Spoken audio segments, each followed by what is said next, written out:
Today, Kenya experienced an unprecedented attack on its democracy, rule of law, and the integrity of its constitutional institutions. An otherwise legitimate expression of the fundamental rights and freedoms of assembly, demonstration, picketing, and petitioning of public authorities by a section of law-abiding citizens of the Republic of Kenya was infiltrated and hijacked by a group of organized criminals. Most regrettably, today's attack on Kenya's constitutional order has resulted in the loss of lives, also destruction of property and desecration of institutions and emblems of our sovereignty. Today's events mark a critical turning point on how we respond to grave threats to our national security. I assure the nation that the government has mobilized all resources at the nation's disposal to ensure that a situation of this nature will not recur again at whatever cost. I thank our security officers who were on duty today for applying themselves to the best of their abilities in the defense of Kenya and its people.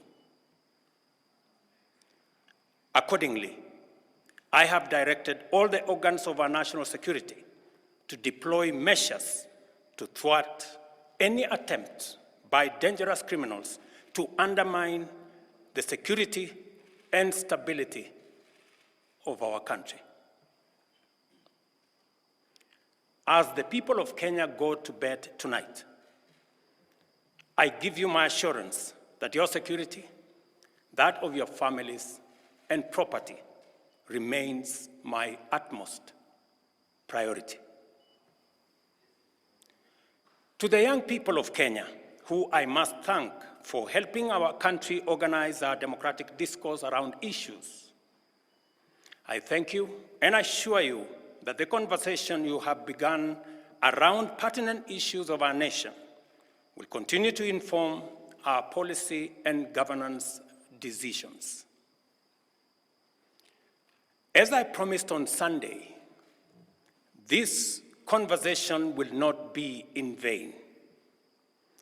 I will not only champion for the cause of issue-based, policy-oriented, and tribeless engagement on critical national issues, but also provide a framework for this conversation to be processed and its outcomes implemented. However, our national conversation on any subject matter must be conducted in a manner that respects and honors the foundational values upon which our nation is established, namely constitutionalism, the rule of law, and respect for institutions. It is very painful for Kenya that a conversation this crucial was hijacked by dangerous people who have caused us the kind of loss we have incurred as a nation today. It is possible that the criminals who rained terror on innocent people and attempted to challenge our law enforcement deployments are still determined to continue with their dangerous behavior. I assure the nation of the government's determination to fulfill its constitutional duty of protecting the people of Kenya against all forms of harm.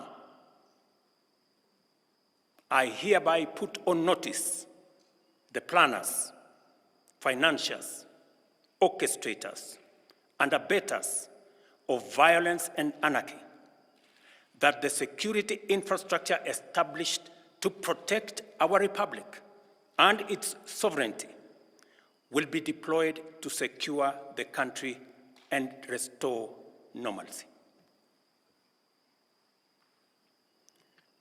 It is not in order or even conceivable that criminals pretending to be peaceful protesters can rain terror against the people, their elected representatives, and the institutions established under our Constitution and expect to go scot-free. We must isolate crime from democratic expression and separate criminals from people exercising the freedom of expression and divergent opinion. I shall continue to lead a government that is fully committed to maintaining the integrity of our state, promoting the unity of our nation, and enhancing the peace and security of all citizens and their livelihoods. I am bound under sacred constitutional mandate to respect, uphold, and defend the Constitution of Kenya, which declares that all sovereign power belongs to the people, and that this power shall be exercised only in accordance with the Constitution.